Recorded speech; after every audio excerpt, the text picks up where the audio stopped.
This morning, I want to put some energy into doing yet another core idea video.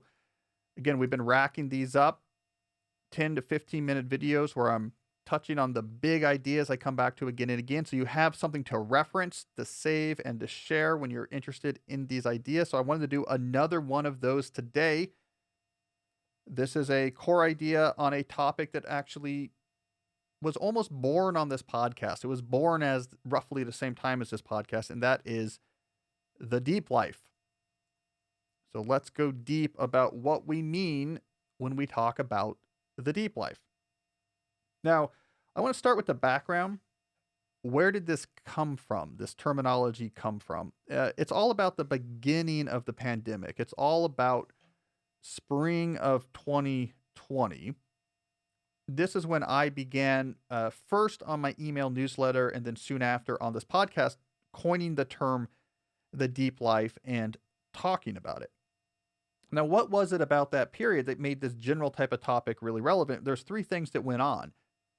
So when the pandemic hit and there was those stay-at-home orders, there was definite disruption in people's routines, which is important. When you're in a routine, you're used to going from this to this to this. I'm in this job. I want to get this promotion. Where do we want to move? What's my next vacation going to be? It's very difficult to get some distance for critical self-reflection when you're just rolling all systems go. So a lot of people, myself included, got interested in notions like the deep life when those routines were disrupted.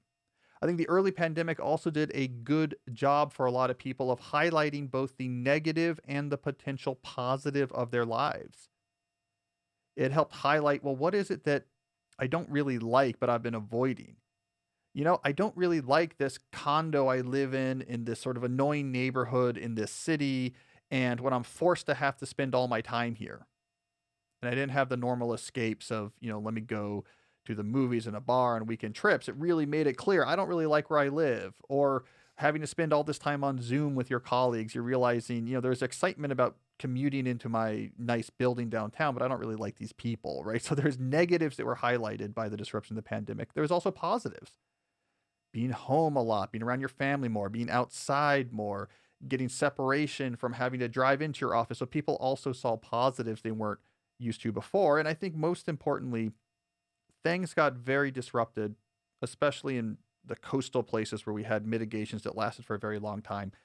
Schools were closed, jobs had completely different configurations, people moved to completely different locations temporarily. Like, let me go live with my parents in Colorado instead of being in suburban DC. And it showed a lot of people that actually really different stuff is possible.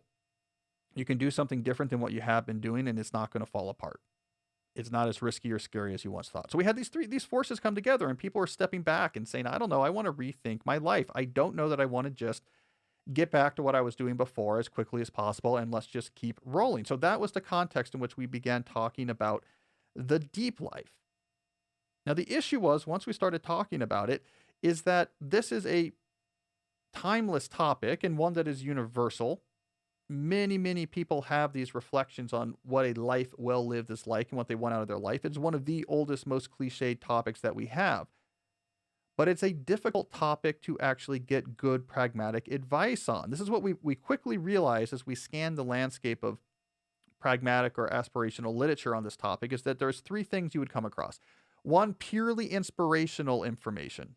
Like, here is a story of a person who did something, and just something about what they did hits me like, that's cool. I want to do that. You read Will Finnegan's Barbarian Days. You're like, man, there's just something about him roaming the world surfing, and just something about that feels interesting and resonant. We don't know what it is. It's just generic inspiration. The other type of literature that was common addressing this topic would be hyper-focused on one aspect of your life. So we've all seen this. You hyper-focus in on one aspect of your life. It's going to be self-acceptance, or it's going to be intense like fitness health routine, or it's going to be job. I'm going to get out of this job and run a company, and I want advice specifically about doing it. So there's a lot of very specific advice, but it shoots like a laser beam on just one topic. Or we get that genre of book where you have someone who says, okay, I'm going to try to improve my life and write about it. And it's self-deprecating, right? And typically in this genre of books, the person has a child or a wife that's rolling their eyes at his efforts and is kind of bumbling. And in the end, he learns some good lessons and makes some small changes, but it's basically back to his same normal life he had before. Like, so there's that genre too. Like, I'm going to go out there and change my life. And they try all these things. And it's kind of kooky, and they meet kooky characters, and the main character's wife rolls their eyes at the bumbling guy. And in the end, they're like, well, I have a better, in the end, I'm now doing some meditation and am a vegan. And so like some changes have been made, but they're basically back to where they were before, because you don't want to stick your head out too much because people might push back. So we didn't have a lot to draw on. And so the thought I had at this point early in the pandemic is, let's get specific.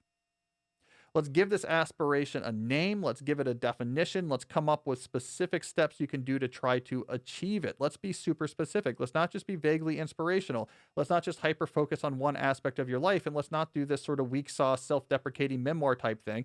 Let's just get after it. Now, of course, this is quixotic. There's nothing more complex and ambiguous in trying to build a life of meaning. Philosophers and theology have tried to tackle this for centuries. So, of course, what we're going to do is not going to be comprehensive, but I have found it's often useful to put a stake in the ground. Let's put a stake in the ground and get specific, something you can go towards, see what works, see what doesn't, and let that be a starting point for trying to get where you want to go. Specificity is useful even when it's not comprehensive. That is one of the big guiding lights of my advice. So we introduced this term, the deep life.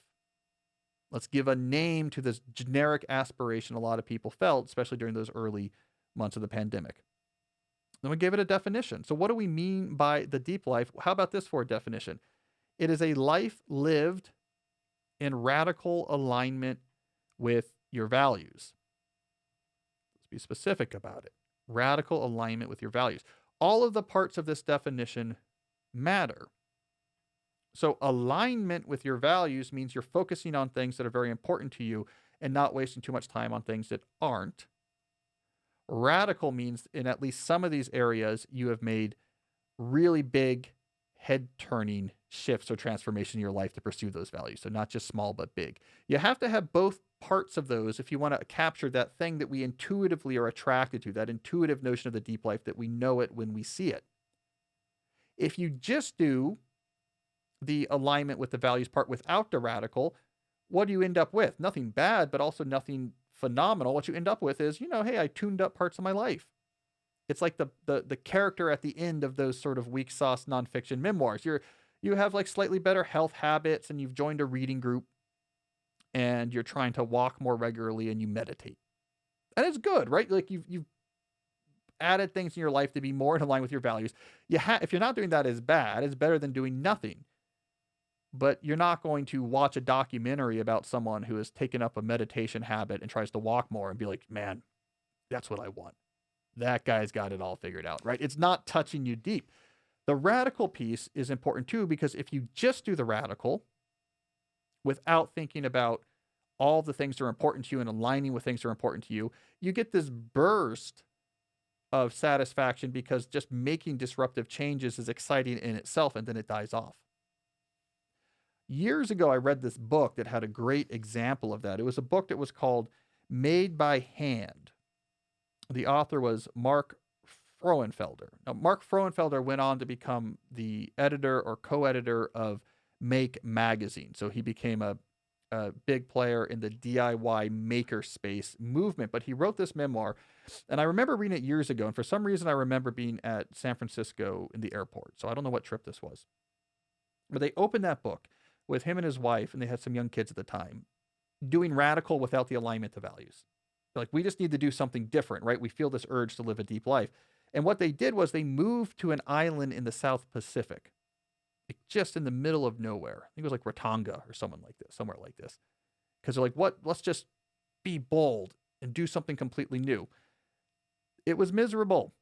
Like, it turns out you can't school your kids. There's all sorts of insects and things that are stinging you. There's very bad medical care, and they felt really weird and guilty about being there year round because it's an impoverished place. And why were you guys coming here from San Francisco? And they just hated it, and they moved back. That was a radical change that wasn't built upon a very clear understanding of promoting things that are very valuable to you. So you got to have both the radical and the alignment with values. You do those two things together, you get something like the deep life. So let me give a concrete case study. This is someone I know. I didn't ask him if I could use him as an example, so I'm going to try to be a little bit vague about details, and I'm actually changing a few of the details here. But this is roughly a true story, someone I actually know. All right, so I have a friend, longtime friends, who until recently, they were living in suburban DC out in Virginia, sort of suburbs of DC outside of the Beltway, right? So kind of relatively far out suburbs. Now, it's a husband wife with two kids, and they had a third kid around this time. He did video production for hire and some of his own projects, and would do some freelance copywriting. He's a sort of overly educated guy, a good writer, would do freelance copywriting for corporate public relations firms. So writing press releases and stuff like that. And then she had a wellness business online, pretty time consuming. This wasn't like Goop, like it wasn't going to be $100 million whatever, but it brought in good money, but it was also complicated and time consuming. And they lived in this suburb out in Virginia where it was like very expensive. They did not particularly like their neighbors. They didn't mind them, but these like creative type people, and the neighbors were all just dual income government employees who were living in that neighborhood because it clipped like a good school district, and just striving, like we just want our kids to like get good grades. And well, just a commuter suburb, everyone's commuting in and out. It wasn't that inspiring. He had a WeWork to do his film production. All he could afford was like a WeWork space that was shared, and you kind of drive into the city to do it. Like this was their situation, and they were living in the suburb because one of their big interests was alternative education, and there was a particular alternative school that was kind of around there, so they could send their daughter there. And he needed to be near a city, and so they were kind of trying to figure this all out. Okay, pandemic hits, third kid comes along. They're like, all right, enough of this. We want the deep life. Like if not now, when? And here's what they did. They moved to a plot of land. It was 20 plus acres near the James River outside of Richmond, Virginia. So they bought land, has fields, forest, and riverfront. Not nice land, right? This is not nice mansions or giant second homes, but there's a modest home there, fields, forest, on the river, but also close to Richmond, 20-minute drive. Okay, so they go out there, they buy that land. It's cheap relative to anything in DC. It's cheaper than the starting house they could buy anywhere in DC, which they were also looking at. So this is not, oh, we have a lot of money. This is actually much cheaper to buy land outside of Virginia than to buy a house in the DC area. They just had their third kid. He stopped doing the copywriting. She put that company on hold because it was causing a lot of headaches. They're going to put their energy into their kids. We're going to homeschool their kids because, again, they're really interested in alternative education. And they built this whole curriculum surrounding their land. And a lot of their kids' experience was going to be helping to clear this land and build. They're building these sort of cool yurt-style buildings on the land. And she got very involved in starting up a homeschooling cooperative. So there's these other families that the kids would be doing things with. And so they were going all in on, being able to build that lifestyle. And he rented, because everything's cheap in Richmond compared to DC, this really nice office space in downtown Richmond in the arts district. It has like a balcony, and he brought someone with him from DC, and now he sort of can work in this new up and coming district of the city, and he does his video production, and they live much cheaper here in Richmond, so they can kind of afford to not bring in as much money. And they built this whole different life that's very intentional, and it's deep. There's a radical component to it. They're living in the woods on land and homeschooling their kids.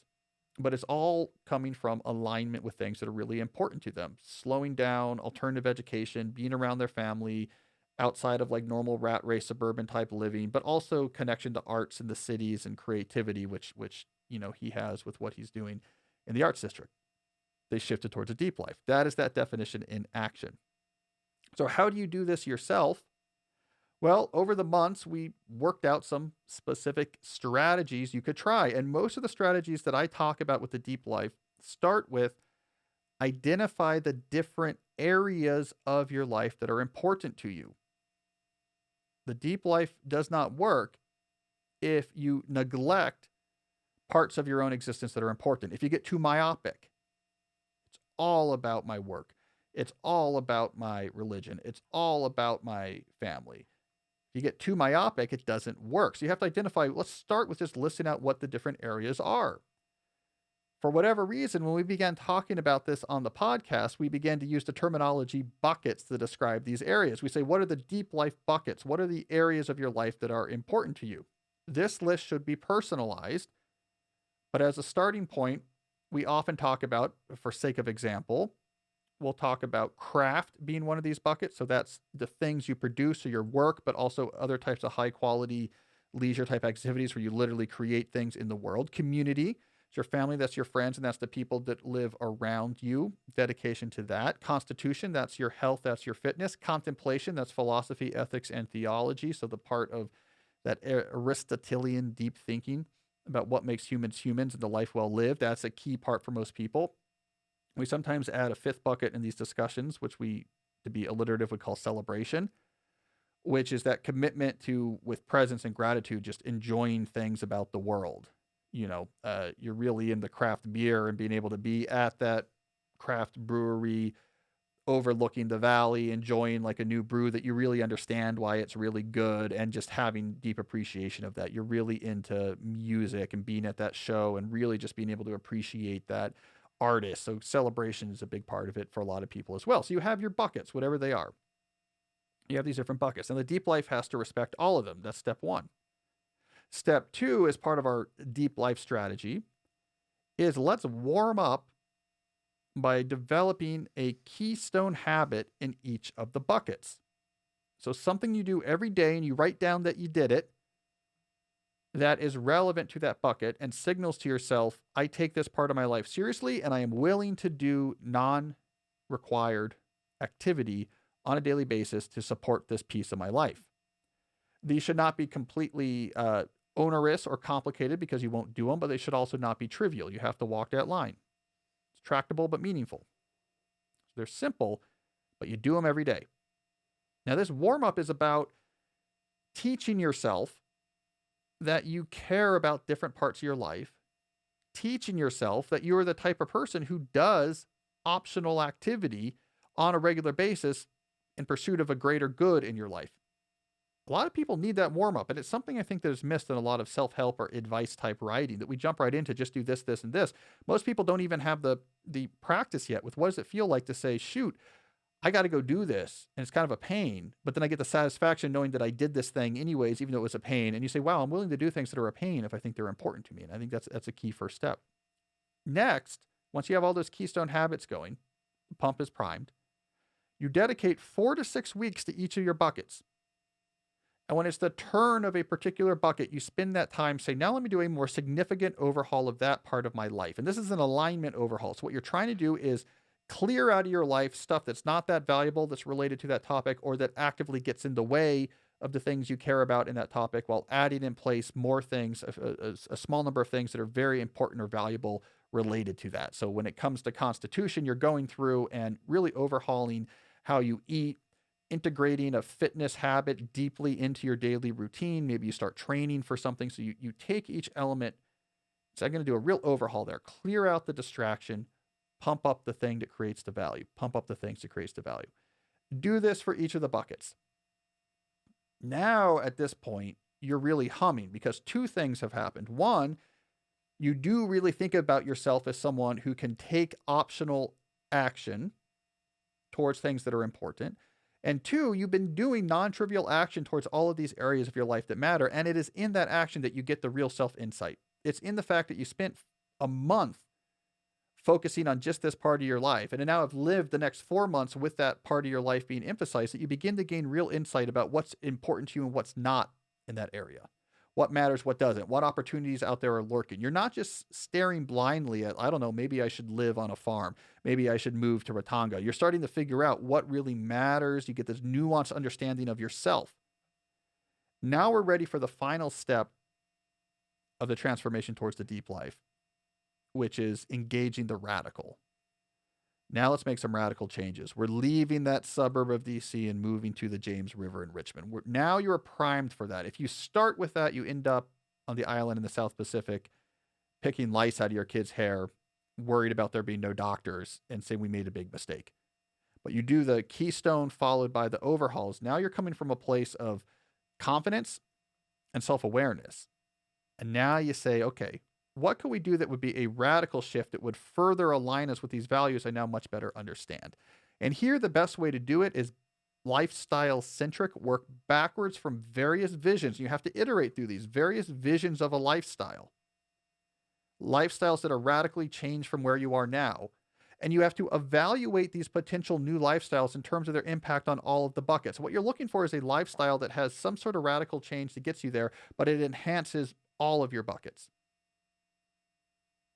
Not just we're going to an island in the South Pacific because it seems big, but what's it going to do to community? What's it going to do to constitution? What's it going to do to contemplation? What's it going to do to celebration? You think about this whole new lifestyle and you try to find one that, okay, this is tractable. We can afford this. And if we do this right, this change is going to pump up some of these things we really care about very clearly into a big level. And it's not going to get in the way of the other things. It's not going to take one of these away. It's not when we move to the South Pacific, we never see our friends, we never see our family, we have no connection to our community. It's not going to get in the way of any of these. And that is how you make the decision about doing something radical. So it's after a lot of work and practice and training. And then you try to make that shift. And then you repeat. And then you do these overhauls again. This is an annual thing probably. You go through your buckets. How's it going? What do we need to tune up? Every few years, you might step back and say, do we need another type of radical shift here? You're not afraid of it because now you're not doing it randomly. Now the radical is not reactionary. It comes from a place of informed self-awareness. It comes from a place of confidence and practice.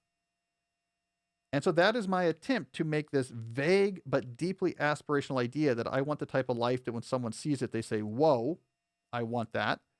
I want that in my life, and I want to get there in a way that's systematic. And this is the best strategy that, at least on this podcast, we've been able to come up with so far. Fix the word, fix the definition, fix the areas of your life, Keystone Habit, overhaul, lifestyle centric evaluation of different radical shifts to find one that might work, and then take that radical shift. That's how you get to the deep life. It doesn't happen tomorrow, but it doesn't take 2 years. So if you are feeling that yearning, at least consider setting down this particular path. All right, and that's what we have for today's core idea.